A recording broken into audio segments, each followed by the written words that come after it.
नमस्कार, सुवर्णाज किचनमध्ये मी सुवर्णा तुमच्या सगळ्यांचे स्वागत करीत आहे. आज आपण पाहणार आहोत गव्हाच्या कुरडया कशा कशा करायच्यात ते. मी हे 1 किलो गहू काल भिजायला घातले होते, पाण्यामध्ये भिजायला घातले होते. आज हा दुसरा दिवस आहे, त्याचं आपण पाणी बदलून टाकायचं आहे.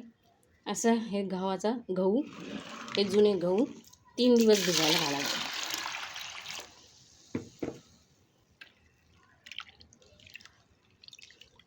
हे उन्हात ठेवायचे. तिसऱ्या दिवशी हे चीक वाटायला घ्यायचा आहे, याचा चीक घ्यायचा आहे तिसऱ्या दिवशी.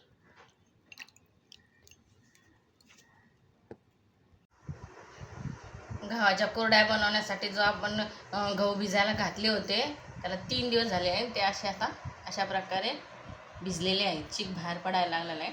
आता आपण हे मिक्सरमधनं वाटून घेणार आहे. असं थोडं थोडं करून मिक्सरमधून वाटून घ्यायचं आणि पिळून घ्यायचं. अशा प्रकारे मिक्सरमधून वाटून घ्यायचे. अशा प्रकारे आपण सगळे गहू वाटून घेतलेले आहे. आता आपण हे पिळून घेणार आहे.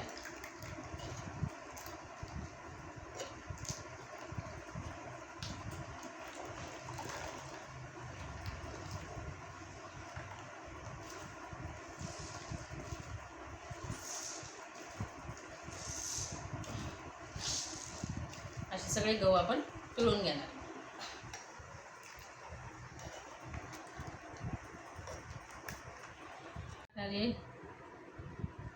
अशा प्रकारे सगळे पिळून घेतलेले आहे गहू.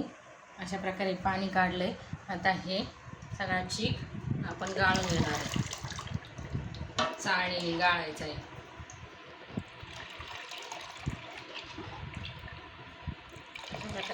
आपण जे पाणी गाळून घेतलंय चिकाचं त्यामध्ये अशी तुरटी टाकायची जी कुटून, म्हणजे मग ते पाणी चांगल्या प्रकारे निथळती. सगळं चीक खाली तळाला साठून बसतो आणि ते असं झाकण ठेवून रात्रभर ठेवायचं आणि दुसऱ्या दिवशी सकाळी त्याचा चीक हटायचा. आता हे गव्हाचा चीक निथळलेला आहे, याचं वरचं पाणी काढून घ्यायचं आहे. चीक मोजून घ्यायचा आणि अशा प्रकारे सगळं पाणी काढून घेतलेलं आहे. हा चीक फोडून मोजून घेतलेला आहे आणि जेवढा चीक भरला तेवढंच पाणी घेऊन उकळायला ठेवलेलं आहे. आता याला चांगली उकळी आलेली आहे. आता हे याच्यात ओतून हलवून घ्यायचं आहे. एकसारखं एकाच साईडनी एकाच दिशेने हलवायचं हे. अशा प्रकारे असं करत पीठ ओतून हलवून घ्यायचं आणि हटून घ्यायचं आहे चीक. त्याआधी त्या चवीप्रमाणे मीठ टाकायचं. मीठ जरा कमीच टाकायचं, वाळवणाला मीठ कमी टाकत असतात. अशा प्रकारे हा चीक सतत हलवून हटून घेतलेला आहे. आता याला अर्धा तास शिजवून घ्यायचं आहे बारीक गॅसवर झाकण ठेवून. नंतर याच्या कुरडया घालायच्या. अशा प्रकारे कुरडया घालून घ्यायच्या.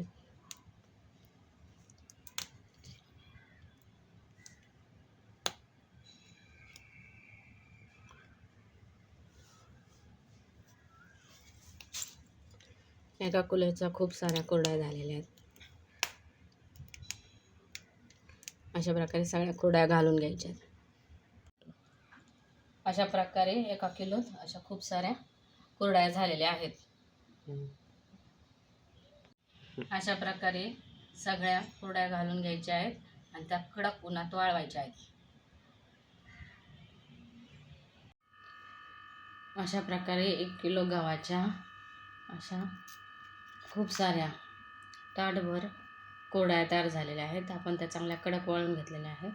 आता आपण हे तुम्हाला तळून सांगते की ह्या कशा झालेल्या आहेत.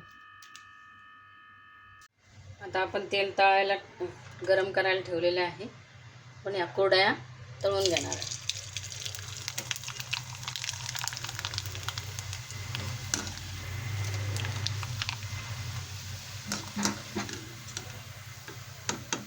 अशा प्रकारे ह्या कुरड्या दुप्पट फुगत आहेत आणि पांढऱ्या शुभ्र झालेल्या आहेत.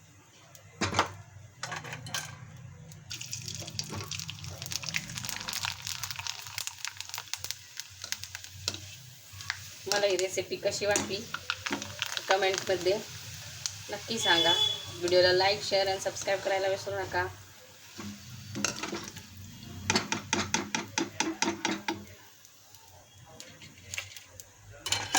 बाय.